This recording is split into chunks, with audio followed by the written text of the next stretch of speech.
Les Congo AL News, première chaîne d'info. Madame et messieurs, bonjour, bienvenue dans l'émission Nous les Congo. Je vous demande déjà parce que vous allez vous abonner largement. Nous sommes là pour vous satisfaire, nous sommes là pour vous informer, vous apporter l'actualité et l'information réelle. Ah ouais, nous sommes à Aubervilliers, dans la Doc Eiffel. Regardez derrière moi, c'est le président de la République, Félix Tshisekedi Antoine. Aujourd'hui, il est face à la diaspora. Le président va s'exprimer, parlera à la diaspora et quelques diasporas. J'espère qu'elles poseront peut-être des questions parce qu'il y a presque 10 000 Congolais qui viennent aujourd'hui pour répondre à l'invitation de notre président. C'est la première fois dans l'histoire du Congo où le président est accueilli par sa diaspora. Beaucoup de diasporas, vraiment, ils sont satisfaits du président de la République, notamment sur son plan où il y a sali pour une éducation gratuite pour les Congolais.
Monsieur le Président de la République, avec l'expression de nos hommages les plus faits. Distinguée Première Dame, Mesdames et Messieurs, distingués invités, il a plu à son Excellence, Monsieur Félix Antoine Tshisekedi Tshilombo, président de la République démocratique du Congo, qu'il plaise à votre Excellence de bien vouloir prendre la parole pour votre adresse. Excellence.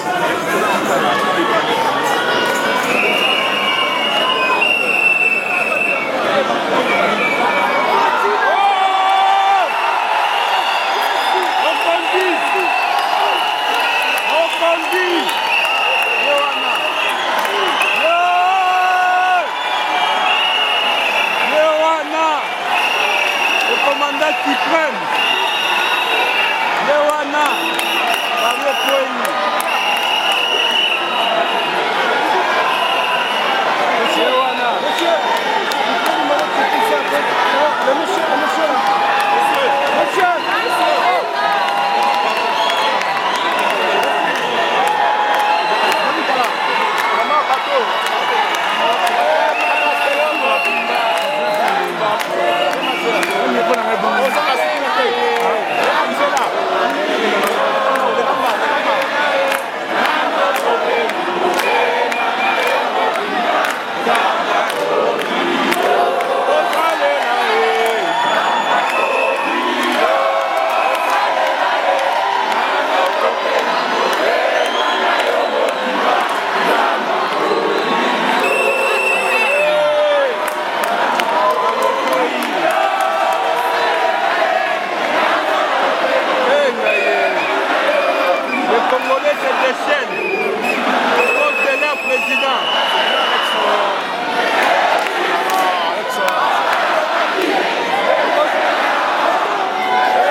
Chers compatriotes, mesdames et messieurs, je vous salue très chaleureusement.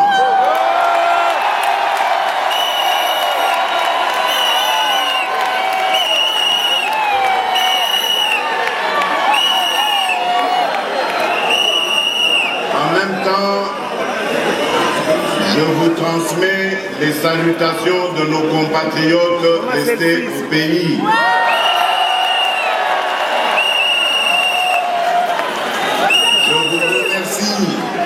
Infiniment de vous être autant mobilisés et de me réserver ainsi qu'à ma délégation un accueil aussi chaleureux.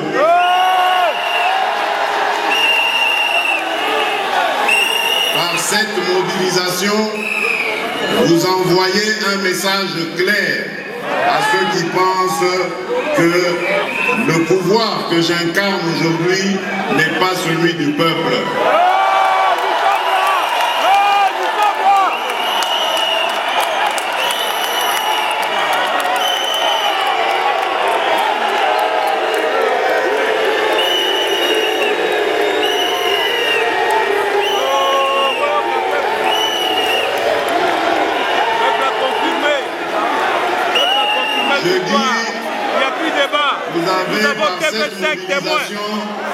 Envoyer un message clair à Bangouna qui pense que mon pouvoir n'émane pas du peuple.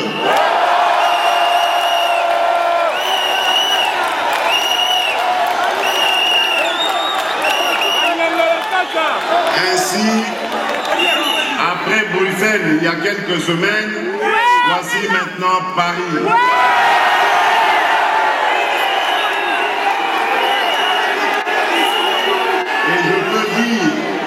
Avec assurance maintenant que je suis le président de tous.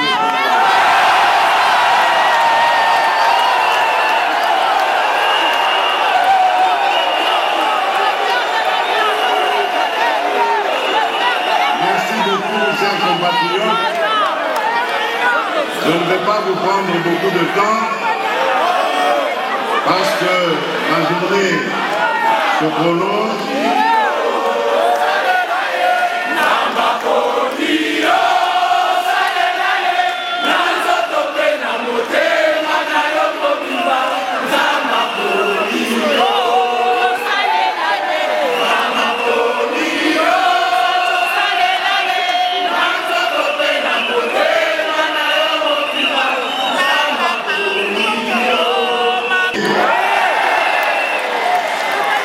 merci encore, merci pour vos prières, merci pour votre soutien.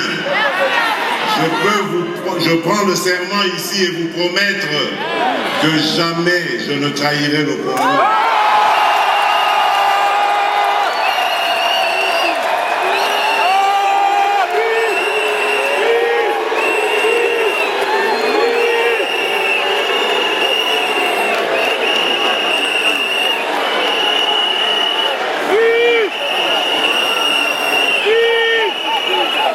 Chers compatriotes, je suis obligé d'aller un petit peu vite parce que j'ai un programme assez chargé. Pour votre information, je suis l'invité du président français avec certains autres homologues africains pour représenter l'Afrique au forum de la paix qui aura lieu demain. Et le président français m'a fait l'honneur de parler au nom de tous les Africains.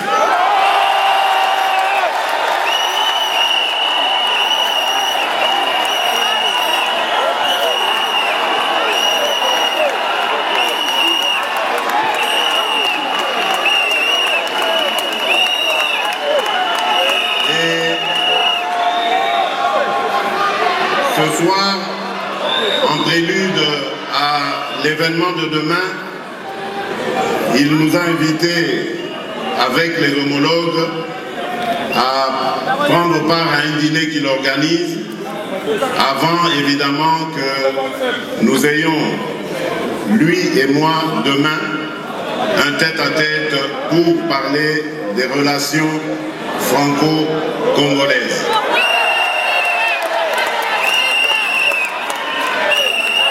Et donc, à Bruxelles, lorsque j'avais pris la parole pour la première fois depuis que je suis élu à la tête de notre pays, j'avais invité nos compatriotes à entendre ce qu'est le programme tel que nous allons l'élaborer. Nous allons l'exécuter durant ce mandat que vous nous avez confié. Mais aujourd'hui, je ne vais pas refaire le même exercice. Je vais simplement vous dire ce qui a déjà été fait, ce qui est en train d'être fait. Parce que... Pardon ?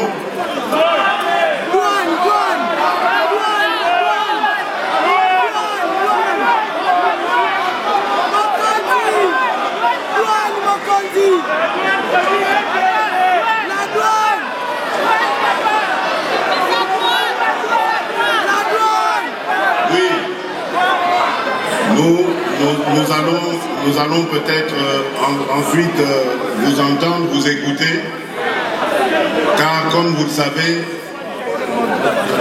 je compte énormément sur vous, les Congolais de la diaspora, pour venir nous épauler dans cette tâche qui est noble mais énorme, qui consiste à relever notre pays.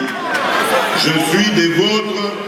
J'ai grandi parmi vous et je me sentirai vraiment à l'aise, complètement à l'aise, si vous rentrez dans votre pays comme nous l'avons fait pour ensemble, avec ceux qui sont au pays, redresser notre pays. Et donc, je disais, par rapport à ce que nous sommes en train de faire, vous savez très bien, depuis la campagne électorale que j'ai menée, jusqu'à mon élection à la tête du pays, je n'ai ménagé aucun effort pour ramener la paix et la sécurité dans tout l'ensemble du pays.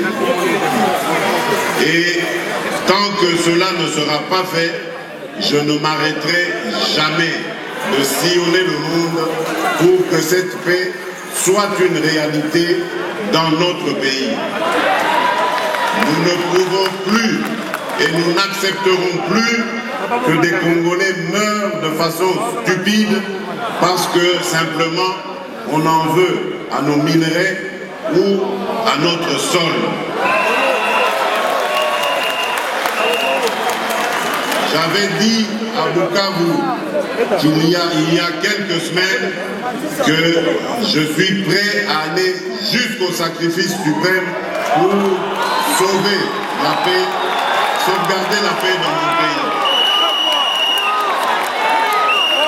Et donc, que ça ne fasse pas peur, que ça ne fasse pas peur à ceux de nos compatriotes qui me soutiennent, qui ne pensent pas que je suis suicidaire. Si je veux instaurer la paix dans mon pays, c'est pour la vivre et en jouir. Mais j'estime qu'il est injuste qu'une partie du Congo soit libre et en paix, alors qu'une autre partie du pays vit des conditions totalement inhumaines. Pour cela, nous donnerons tout ce que nous pouvons pour y arriver. Et puisque je vous parlais de ce qui est en train d'être fait, bien je vous dis en ce moment, notre vaillante armée a entamé une offensive, une très grande offensive dans le Grand Nord pour reconquérir tous les territoires qui sont occupés par les ennemis de la République démocratique du Congo. Et pour consolider cette paix, permettez-moi aussi de tordre le cou à ceux qui spéculent sur la coalition FCC-Cash.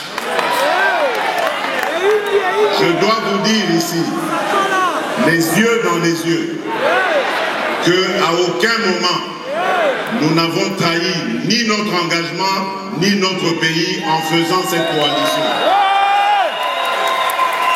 Sentez-vous fiers, parce que nous n'avons pas triché. Nous avons simplement appliqué la loi de notre pays. À partir du moment où j'avais été élu, avec un regroupement politique qui, lui, n'arrivait pas à constituer la majorité au Parlement, il fallait donc créer cette majorité. Et faute de pouvoir aller vers les amis avec lesquels nous avions cheminé un bout de temps dans l'opposition, parce que, victime d'une haute trahison à Genève,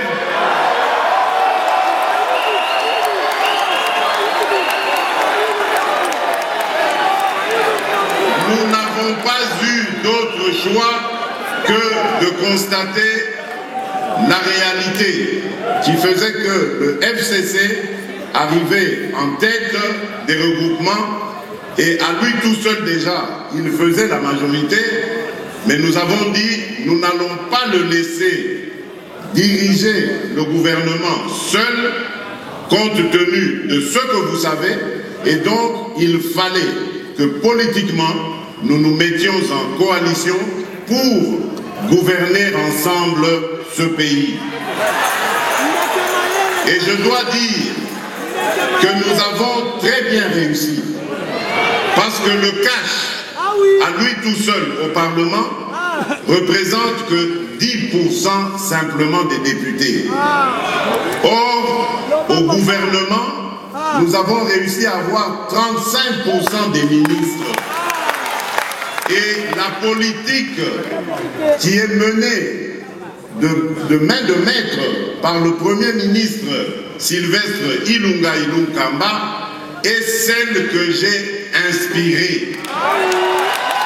Donc ça signifie que ce qui va se passera selon le programme du président de la République et selon la volonté du peuple congolais. Il n'y a donc pas à avoir honte à cela. Pour ceux qui veulent que justice soit faite, oui, justice doit être faite, mais pas n'importe comment. Moi qui vous parle, j'ai 1001 raisons de me venger sur tout ce que j'ai vécu dans ma vie. Et je ne vais pas, si je commence à le faire, commencer simplement avec nos amis du FCC. Dans ce cas, je dois reculer jusqu'aux années du régime du maréchal Mobutu. Mais maintenant, je me pose la question de savoir si je me lance dans une telle entreprise, est-ce que je pourrais servir encore le Congo et les Congolais? Est-ce que j'aurai encore le temps de prêcher l'amour et l'unité?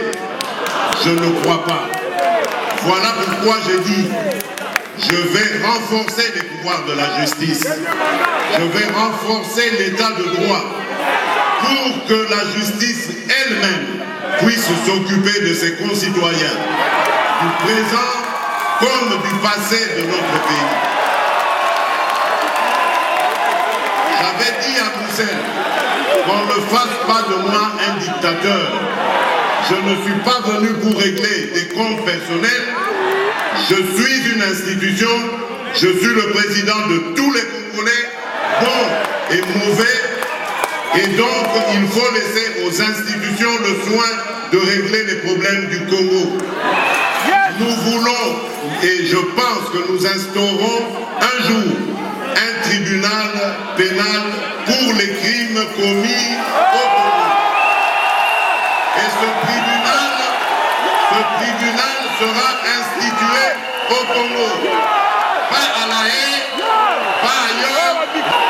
Et pour cela, nous avons besoin de renforcer les capacités de notre justice. C'est elle et elle seule qui pourra dire le droit de manière juste et totalement dénuée de tout sentiment. Voilà le Congo que j'ai dirigé. Pas un Congo où des fils et des filles de ce pays s'élèvent contre d'autres pour semer la haine, le tribalisme, l'horreur et la mort. Je ne l'accepterai jamais tant que je serai à la tête de ce pays.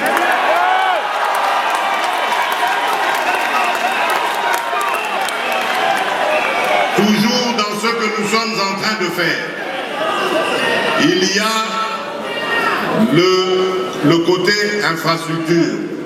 Vous savez très bien que sans infrastructure viable, sans infrastructure développée, il n'y a pas moyen d'avancer dans notre pays. Il n'y a pas moyen d'en faire un havre de paix et de prospérité parce qu'il y aurait beaucoup de difficultés à produire, à évacuer nos productions et même à les exporter. Voilà pourquoi, dans le programme des 100 jours que j'ai lancé avant l'entrée du gouvernement, j'avais privilégié le côté infrastructure. Aujourd'hui, je peux dire avec grande satisfaction que le Congolais peut quitter de Mwanda jusqu'à Tshikapa par la route. Nous n'allons pas nous arrêter là. Nous allons continuer avec cet axe qui va aller jusqu'à Kananga, de Kananga à Mbujimaï, de Mbujimaï à Mweneditu, de Mweneditu à Lubumbashi, de Lubumbashi à Kasumbalesa et de Kasumbalesa en Afrique du Sud. Donc ça veut dire que nous allons réussir aujourd'hui à passer de l'Afrique de l'Est, de l'Ouest à l'Afrique de l'Ouest et même en allant vers le Sud. Voilà comment nous allons réussir à désengorger notre pays et à favoriser l'intégration régionale dont le Congo a tant besoin. D'un autre côté, nous allons très bientôt signer le contrat pour la construction du port en eau profonde de Banana. Les discussions sont très avancées, les partenaires sont là et nous allons avancer avec eux. Toujours dans le cadre de l'intégration régionale, nous allons aussi très bientôt jeter les bases ou les textes, les accords de la construction du pont route-rail entre Brazzaville et Kinshasa. Le rail qui va passer dessus va pouvoir aller jusqu'au port d'Ilebo. Et donc, avec le rail qui fait Matadi-Kinshasa, nous pourrons continuer évidemment sur Banana et relier donc Banana jusqu'au centre de la République démocratique du Congo. Du côté nord, nous allons développer, et les travaux ont commencé du côté kenyan, le fameux corridor nord, qui va passer par notre pays en montant vers l'Afrique de l'Ouest et du Nord. Tout cela, c'est pour désengorger le Congo, mais également de faciliter la libre circulation des biens qui vont, sans aucun doute, booster notre économie, nous permettre davantage de créer de la richesse et d'améliorer les conditions de vie de nos compatriotes.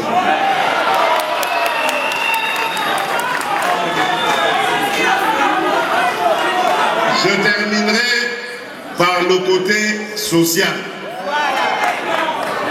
Vous avez dit, Papa Lobaki, le peuple d'abord. Aujourd'hui, ce qui n'était que constitutionnel est devenu réalité. La gratuité de l'enseignement est une réalité au Congo. Nous nous sommes battus avec les maigres moyens que nous avons. Beaucoup ont même pronostiqué sur notre échec en disant ils n'ont pas réalisé dans quoi ils se jettent.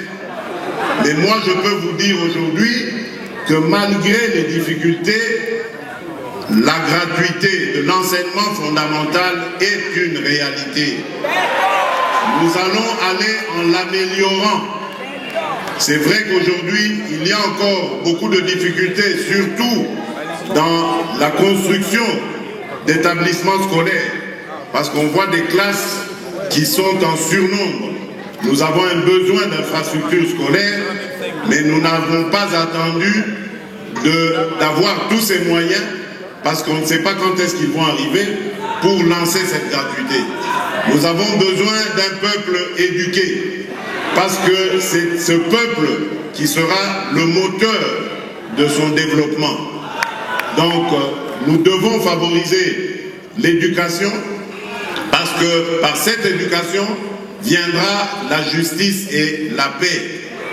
Des enfants qui ratent le parcours scolaire seront destinés au banditisme et à la délinquance, ce qui aura pour conséquence, une conséquence plutôt sur la sécurité et la paix dans le pays.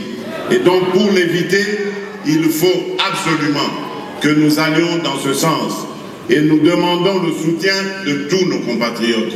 Nous savons que c'est une période difficile à vivre, mais nous réussirons. La bonne nouvelle, c'est que les institutions financières internationales se sont saisies de cette affaire, ont compris notre programme et ont décidé de nous accompagner dans cette aventure. Nous ne reculerons pas.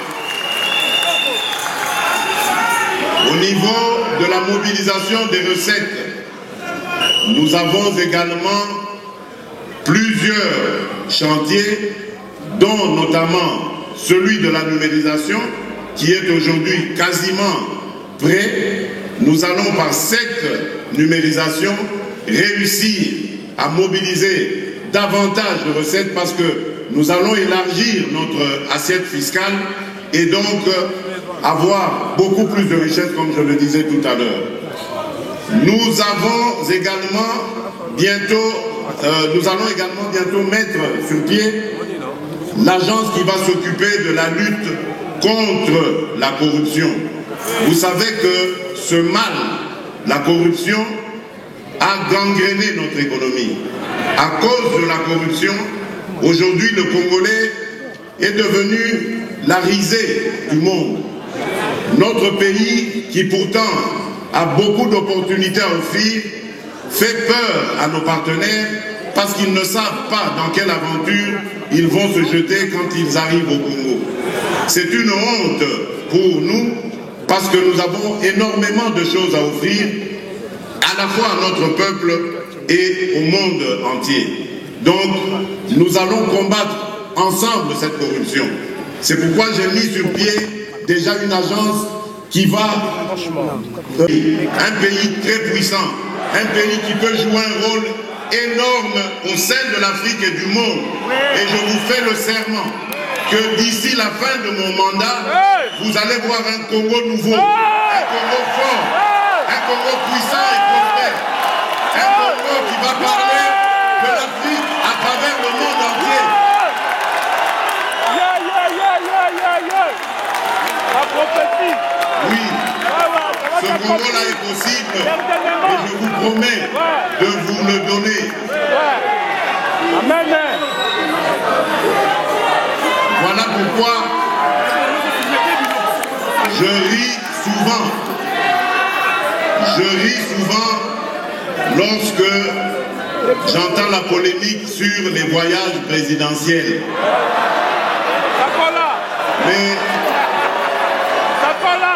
chers compatriotes, si vous saviez combien de fois j'ai eu envie de rester chez moi à la maison, à côté de ma femme et de mes enfants, les voyages ne sont pas du tout une villégiature. Les voyages ne sont pas du tout une partie de plaisir. Les voyages sont vraiment des épreuves. Parce que partout où je vais, tout le monde veut avoir des nouvelles du Congo, tout le monde veut avoir des informations sur le Congo. Et je fais un travail ensemble avec mes collaborateurs de chercher des investisseurs, de les rassurer, de tout faire pour les intéresser à venir chez nous, investir leurs capitaux et créer des emplois. Mais ce n'est pas du tout une villégiature, ce n'est pas du tout des vacances. Et ceux qui polémiquent, à ceux-là je leur dis, on a déjà ramené plus d'1,5 milliard grâce à ces voyages. Des voyages qui n'ont même pas coûté 50 millions de dollars. Mais on a déjà ramené plus d'1,5 milliard pour le Congo. Et nous allons continuer. Nous n'allons pas écouter ces mauvaises langues qui avaient déjà promis, rappelez-vous, qu'ils vont tout faire pour que les investisseurs ne viennent pas au Congo. Voilà Bandokio, Bazali Kongo. Biso tokanisi ke baza bandeko, nzokande baza bandoki.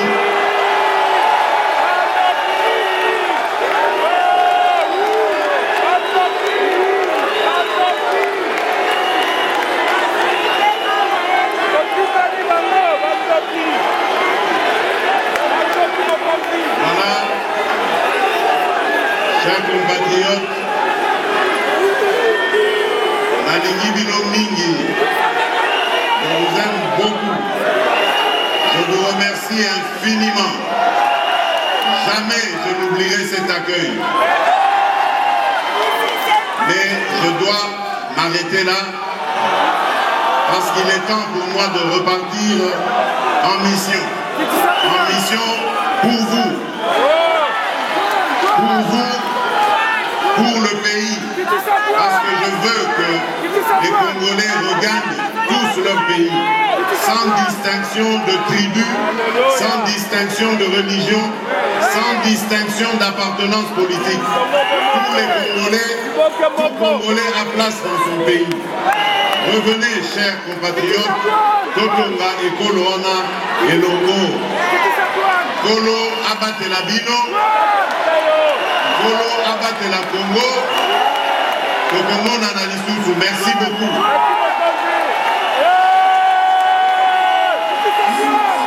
National. National.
Applaudir la sortie du couple présidentiel.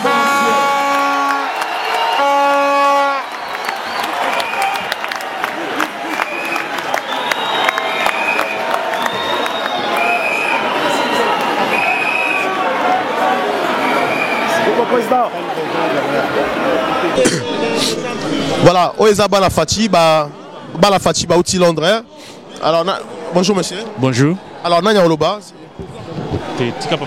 Alors, papa Poussana, pour tous appeler la Tamingité, bonjour. Bonjour. Alors, la Moïba Outi Londres. C'est là, Landry.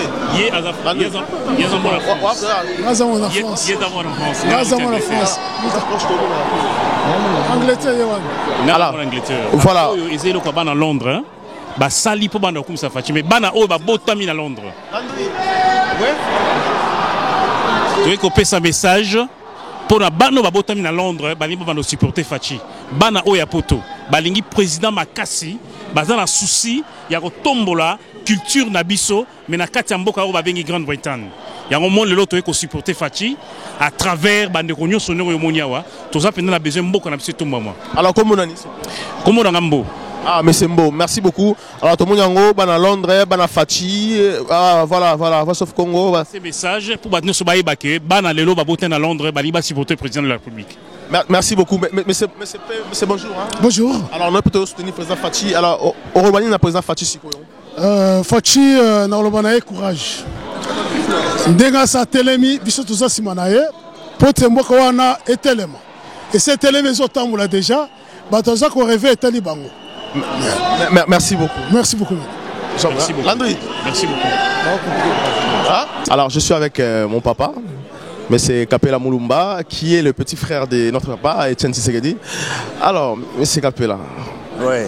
Bonsoir. Bonsoir. Alors, là nous sommes à la salle, notre président Félix Tshisekedi, qui est mon grand frère d'ailleurs, qui vient de s'exprimer. Il a lancé un message fort et efficace. Qu'avez-vous retenu de son discours? J'ai retenu qu'il a parlé de manière pragmatique et que c'est un... on reconnaît un chauffeur quand il est au volant. Là, il était le chauffeur et il était au volant, parce qu'il était au volant. Si je m'exprime un peu avec des images, c'est pour dire quoi? C'est que le président, il reconnaît qu'il est pécheur, il a des défauts, il reconnaît aussi qu'il a des réalisations. Et souvent, on a tendance à salir les gens pour ne pas les noyer ces réalisations. Et là, il dit attention, Je connais bien la situation. Il est au courant de ce qui se passe au Congo, hein, des difficultés que le Congo et le Congolais ont, mais il n'a pas quitté le cap et il va aller petit à petit, parce que comme on dit, c'est petit à petit qu'on fait son nid, petit à petit que le Congo sera un vrai nid. Donc un chauffeur qui respecte bien les codes de la route. De la route. Parce qu'il ne peut pas, comme il a dit, avec ce qu'il a vécu dans sa chair, et comme il sait d'où vient tout le mal qui vient du Congo, s'il se met à faire comme d'aucuns voudraient le pousser à faire cela, ils vont en faire de lui un dictateur, ils vont faire de lui quelqu'un qui est un marginal. Marginal, pourquoi? Parce qu'il ira à l'encontre de la Constitution. Est-ce que soutenez-vous ses pensées quand il évoque ça? Et si c'était vous, allez-vous réagir comment? Tout de suite ou tel qu'il a dit? Non, il y a l'art et la manière de faire. On ne construit pas un pays. Il n'y a que Jésus qui a dit 3 jours après, il le fait. Mais l'homme, il doit transpirer. Pour pouvoir, la transpiration, la construction est une expérience aussi. C'est ça qu'il faut savoir. Écoutez, non, on m'interviewe s'il te plaît. La construction est un travail. La construction est un travail. Et quand on travaille, on est amené à être confronté à des réalités pour rendre pratique les idées qu'on a conçues. Et ça, il n'y a qu'un travailleur qui peut parler comme ça.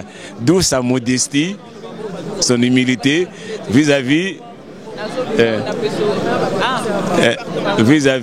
des tâches qui l'attendent. Alors, je reviens à ma question d'hier, M. Capella. Ça vous fait quoi d'être l'oncle du président? Fier. Très, très fier. Et encore aujourd'hui, je suis plus que jamais fier de lui. Est-ce que il continue le travail de mon frère? Très souvent au Congo, lorsqu'une personne devient président, sa famille souvent font des troubles, hein, de n'importe quoi. Est-ce que ça vous révolte aussi à faire la même chose?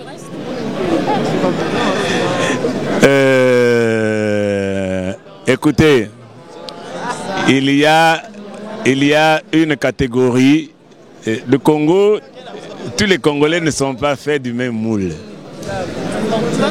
Ok. Et nous ne sommes pas du même moule. Chacun, comme disait Vadio Mambenga à l'époque, pour ceux qui le connaissent, Tambula Malembe, Mokilia Bato. Merci beaucoup, je suis très content. Je sais que vous êtes artiste, musicien aussi. Ouais. Je pense que je vous inviterai prochainement à mon émission, hein, pour développer un peu plus, hein, plus dans la culture, parce que vous êtes quelqu'un de culture aussi. Très culturé. D'abord un homme de la culture. Justement. Je suis d'abord un homme de la culture qui a des connaissances un peu hétéroclites et des expériences de même. Merci beaucoup, M. Capella. Les Congo AL News, première chaîne d'info.